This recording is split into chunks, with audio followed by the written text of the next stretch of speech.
အားလုံးပဲမင်္ဂလာပါကဲမျိုးတော့က JP ကနေကြိုဆိုလိုက်ပါရယ်ကျွန်တော် Phyo ဒီနေ့မြေကြည့်ရှုပေးကြတော့ like ပေးကြတော့ follower များကိုဒီနေရာကနေကျေးဇူးအထူးတင်ရှိပါရခင်ဗျာခုကျွန်တော်မျှဝေပေးခြင်းနဲ့ဒီပညာလေးရတော့ Telegram Channel မှာ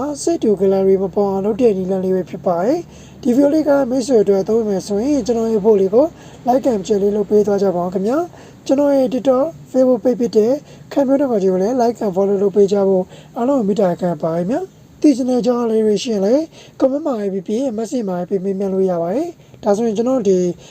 Telegram channel မှာ Gallery မပေါ်အောင်လုပ်ဖို့အတွက်ကျွန်တော် Telegram လေးကိုတစ်ချက်သွားပါမယ်ပြီးရင်ကျွန်တော် Telegram channel လေးကိုတစ်ချက်သွားမယ်ပေါ့နော်ပြီးရင်ကျွန်တော်ဒီမှာလွတ်နေတဲ့နေရာလေးပေါ့နော်လွတ်နေတဲ့နေရာလေးကိုတစ်ချက်နေမယ်ပြီးတော့ရင်ခဲတဲ့ပုံစံလေးကိုတစ်ချက်နေပါမယ်ပြီးတော့ရင်ဒီမှာကျွန်တော်ဝိုင်းပြလာတဲ့ channel တိုက်ကိုတစ်ချက်ဝင်ပါမယ် okay ဒီနေရာလေးမှာပေါ့နော်ကျွန်တော်ဝိုင်းပြလာတဲ့နေရာလေးကို online မယ်အောင်ပြီးတော့လို့အမှန်ကြီးချက်လိုက်မယ်ဆိုလို့ရှိရင်တော့ကျွန်တော်ဒီ Telegram channel မှာ Gallery ပေါ်မှာမဟုတ်တော့ပါဘူးဒါဆိုတော့မိတ်ဆွေတို့အဆင်ပြေမလို့တင်ပါတယ်အားလုံးကျေးဇူးအများကြီးတင်ပါတယ်နောက်တစ်ဗီဒီယိုမှာပြန်တွေ့ပါမယ်ခင်ဗျာ